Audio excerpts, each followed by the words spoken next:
उड़ीसा में अब धीरे धीरे हम अनलॉक करना शुरू करते हैं आज के एग्जिट पोल को, और अनलॉक करने का जो प्रक्रिया है वो शुरू करती हैं अब अंजना। बहुत बहुत धन्यवाद आपका सुधीर। देखिए, आज वो वक्त है जब लोकसभा चुनाव के अनुमान बताने के बाद हम आपको 2 राज्यों के विधानसभा चुनाव के अनुमान बताने वाले हैं जो आज तक एक्सेस माई इंडिया के इस एग्जिट पोल में आ रहा है। शुरुआत हम ओडिशा से कर रहे हैं, फिर हम आपको आंध्र प्रदेश बताएंगे और फिर बारी होगी हॉट सीट्स की।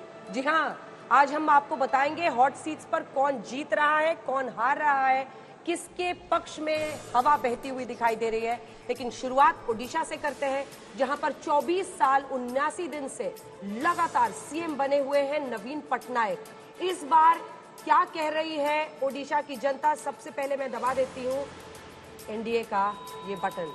भारतीय जनता पार्टी को आ रही है 42% वोट्स। पिछले बार के वोट परसेंटेज के मुताबिक अगर हम देखें तो ये बहुत बड़ी उछाल है, लगभग 10% की।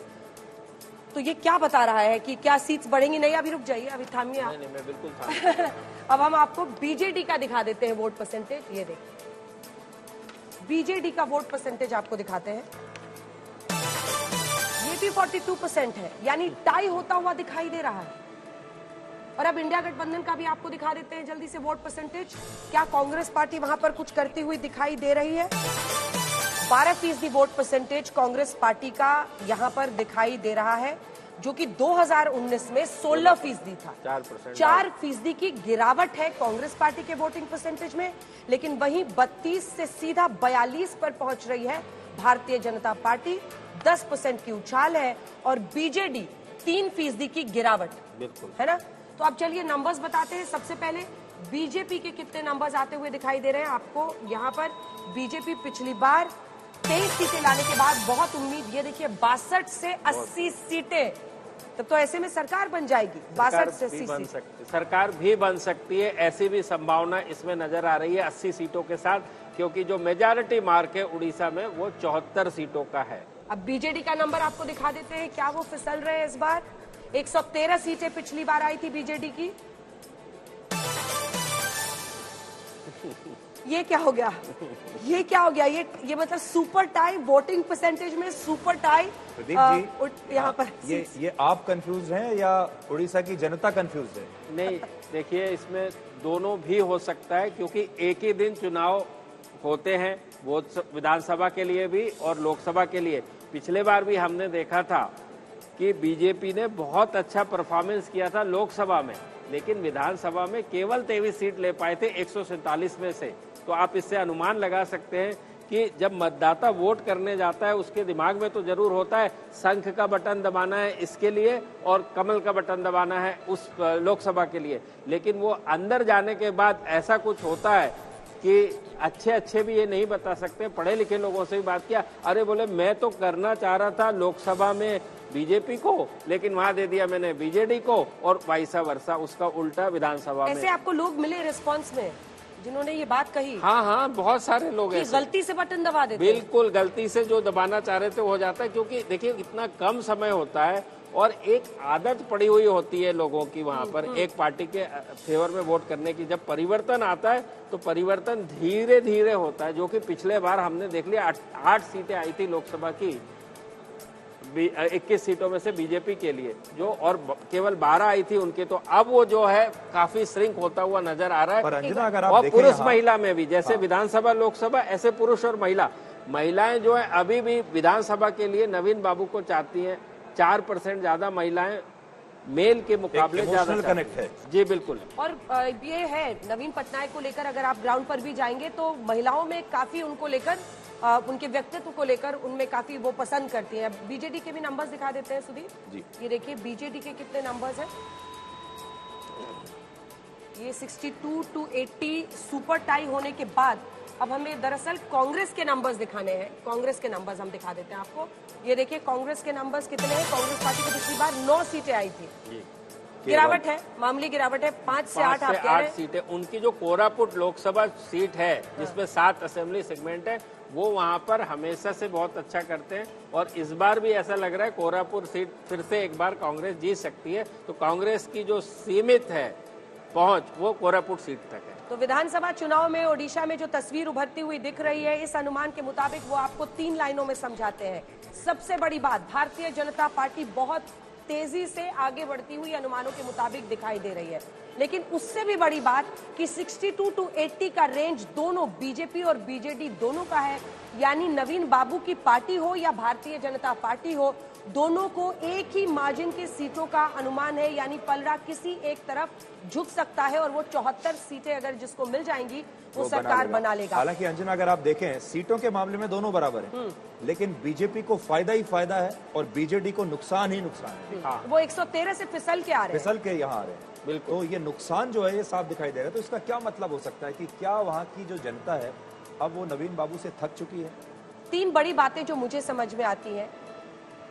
पांडियन साहब जो कि एक IAS अधिकारी हैं और दक्षिण भारत के हैं, ये आरोप लगातार बीजेपी लगा रही है कि कोई साजिश नवीन बाबू, 77 वर्ष उनकी उम्र है, कोई साजिश उनके इर्द गिर्द रची जा रही है। नाम प्रधानमंत्री ने भी नहीं लिया किसी का, लेकिन उन्होंने भी इशारा किया कि अगर हमारी सरकार आएगी तो हम जांच बिठाएंगे कि नवीन बाबू की तबीयत इतनी खराब क्यों हो गई है। क्योंकि एक वीडियो भी वायरल हुआ था, अगर आपको याद हो, जिसमें उनका हाथ बहुत कांप रहा था। उसके बाद से सामने आए नवीन बाबू, उन्होंने इंटरव्यू दिया। वो कहते हैं कि प्रधानमंत्री को अगर मेरी तबीयत की चिंता है तो मुझे फोन ही कर लेते, मैं उनको बता देता। लेकिन ये कॉन्स्पिरेसी है मेरे खिलाफ, जो मेरी सेहत को लेकर बातें फैलाई जा रही है, मेरी सेहत को कोई मान। तो मुझे लगता है उनका हेल्थ भी एक कंसर्न शायद जो वोटर है उसके मन में कहीं पर है। ऐसा होगा प्रदीप जी कि उनकी खराब सेहत को लेकर भी वोटर का कॉन्फिडेंस हिला होगा? नहीं, देखिए, परिवर्तन प्रकृति का नियम है, कभी ना कभी तो होना है, ये तय है। सवाल है कब होना है। तो पूर्वी भारत में आपने बंगाल में भी देखा, लेफ्ट पार्टी ने इतने दिनों तक शासन किया, 30 साल से ज्यादा। उसके बाद यहाँ पे अब लगभग 25 साल होने पे आए और जनता ये देख रही है कि अब नवीन बाबू की जो उम्र और स्वास्थ्य को लेके भी बहुत सारी सवाल हो सकते हैं। लेकिन उससे भी बड़ा सवाल है अस्मिता का। जैसे सब जानते हैं कि उन्होंने साउथ इंडिया से आए हुए पंडियन साहब जो IAS अधिकारी हैं उड़ीसा कैडर के, उनको आगे रखा, फोरफ्रंट पे रखा। तो अब जनता देख रही है कि जब पूरे के पूरे देश में सब जगह करीब करीब बीजेपी की सरकारें आते जा रही है एक के बाद एक, तो क्यों ना हम इस बार परिवर्तन करने का सोचें। एक और बड़ी बात है, लेकिन अगर परिवर्तन अभी हम लोग फिक्स तरीके से नहीं कह सकते हैं, क्योंकि अनुमानों के मुताबिक भी दोनों में से कोई सरकार बना सकता है। और अगर नवीन पटनायक फिर से सरकार बनाते हैं तो वो पवन चामलिंग जो कि सिक्किम के मुख्यमंत्री हैं, उनका रिकॉर्ड तोड़ देंगे। वो 24 साल 189 दिनों से सीएम है और ये 24 साल 89 दिनों से सीएम है। तो 2 लॉन्गेस्ट स्टैंडिंग सीएम्स। लेकिन देखिए अभी भी सिक्किम के सीएम थे, अब बदल गई है, बार बदल गए, 19 में ही वहां पर तख्ता पलट हो गई और इस बार फिर हमारे अनुमानों, मतलब जो आज नतीजे आए हैं उसमें उन्हीं की सरकार की वापसी हो रही है। पवन चामलिंग का हिस्ट्री है, इसीलिए नया रिकॉर्ड बनाएंगे। लेकिन दूसरी बड़ी बात आप देखिए, चाहे वहां पर आपने पश्चिम बंगाल से तुलना की, इसीलिए मैं कह रही हूँ कि पश्चिम बंगाल में ममता बनर्जी थी, उन्होंने अपने दम पर एक पूरा मूवमेंट वहां खड़ा किया एंटी लेफ्ट। लेकिन यहाँ पर बीजेपी का, चाहे वो धर्मेंद्र प्रधान हो, संबित पात्रा हो, बहुत सारे नेता हैं, लेकिन ऐसा कोई चेहरा नहीं था जिसने अपने बलबूते सीधा एकदम नवीन पटनायक की तरफ मतलब हमला बोला हो या उनको घेरा हो। लेकिन बावजूद इसके अगर तीनों सीट भी आप तीनों जो 2009, 14 और 19 के नतीजे हैं उसको आप देखेंगे तो कंपैरेटिवली आपको मैं बताती हूँ 103 सीटें आई थी 2009 में बीजेडी की, फिर वो बढ़े 117 पर, फिर 113 पर रहे और इस बार अगर वो सीधा 68 से 80 के बीच में आते हैं तो ये फॉल तो कहलाएगा ही। अब जो हॉट सीट कूल हवा है वो आपको दिखाने की बारी है। सबसे पहले हम आपको दिखा रहे हैं, ये दरअसल लोकसभा की सीट है, संबित पात्रा और अरुण मोहन पटनायक की। 8000 वोट से पिछली बार हारे थे, लेकिन इस बार वो बहुत आश्वस्त है। हालांकि भगवान जगन्नाथ को लेकर उन्होंने जो एक बयान दिया था उस पर उन्होंने माफी भी मांगी, उन्होंने कहा, मौन भी रखा उन्होंने। लेकिन ये एक हॉट सीट है। एक वक्त था जब 6 बजे हल्ला बोल में लगभग हर रोज लोग आते थे और रोज वीडियोस इनके वायरल होते थे। बोलने का अंदाज अलग है, तरीका अलग है, लेकिन अब इन्होंने सब कुछ वहां पर अर्पित कर दिया है। पूरी में ही आजकल रहते हैं और धर्मेंद्र प्रधान केंद्रीय मंत्री, इन पर भी नजर रखिएगा, संबलपुर से हैं।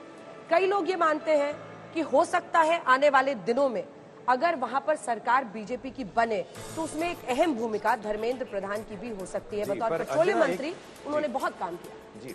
लेकिन प्रदीप जी, एक चीज हमने ये देखी कि ये दोनों कल्ट फिगर्स हैं, चाहे ममता हो चाहे नवीन बाबू हो, बीजेपी के पास दोनों ही राज्यों में कोई ऐसा बड़ा चेहरा नहीं है, तो बीजेपी इनको जो टक्कर दे रही है, क्या संगठन की ताकत से टक्कर दे रही है? नहीं देखिए, जब हाँ या फिर वो लगातार जो ग्राउंड पर जो काम कर रहे हैं over a period of time, जो कांग्रेस पार्टी नहीं कर पाई, ये उसका नतीजा? देखिए, दोनों बिल्कुल शामिल है, दोनों का समावेश है इस परिवर्तन में जो नजर आ रहा है। यदि होता है तो होने की मुझे तो कम से कम पूरी संभावनाएं दिख रही है, जिस हिसाब से सीटों का घटाव गिराव हो रहा है बीजेडी के।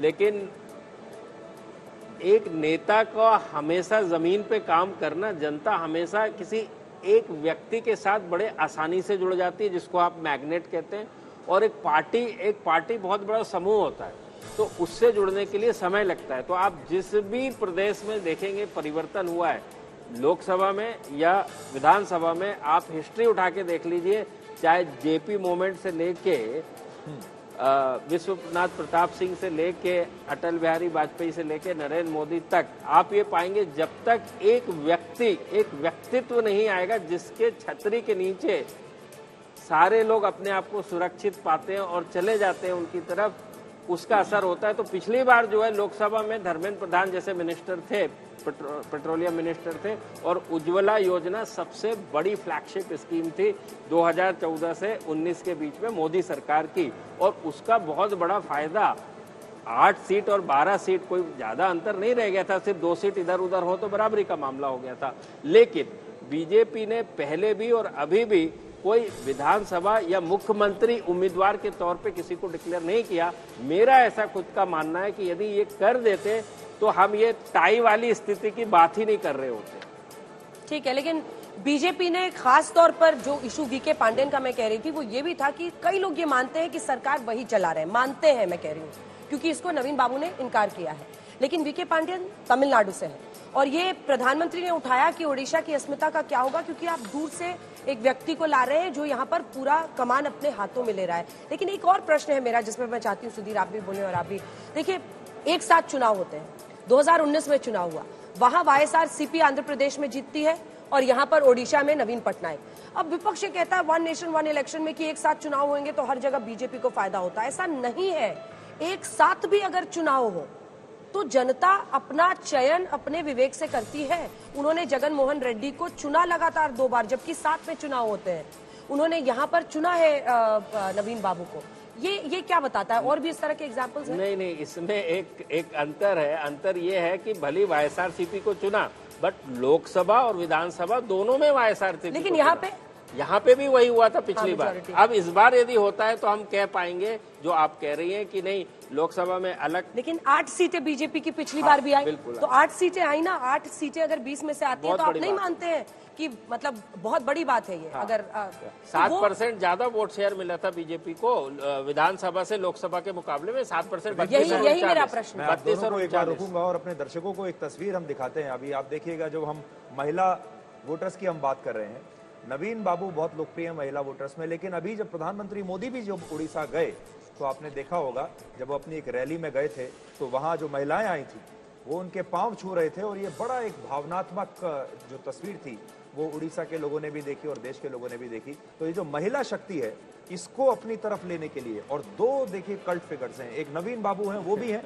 और प्रधानमंत्री मोदी वो भी अपनी रैलियों में सोचिए वृद्ध महिला के पैर छू रहे हैं जाकर। जी, तो महिलाओं के सामने भी अब एक बड़ा डिफिकल्ट चॉइस होगी ये। नहीं, बिल्कुल आपने सही कहा। इसीलिए फर्क केवल 4% का है पुरुष और महिलाओं में, जो बीजेडी को वोट कर रहे हैं, जो कि पहले बहुत बड़ा अंतर 8% के करीब रहता था पुरुष और महिलाओं के वोट में बीजेडी के पक्ष में। तो ये डिकोड कर देते हैं, आप कह रहे हैं कि 4% ज्यादा महिलाएं अभी आपको नवीन बाबू के लिए वोट करती हुई दिखाई दे रही है, पुरुषों की अपेक्षा, पुरुषों के मुकाबले 44 और 48। ये बहुत दिलचस्प है।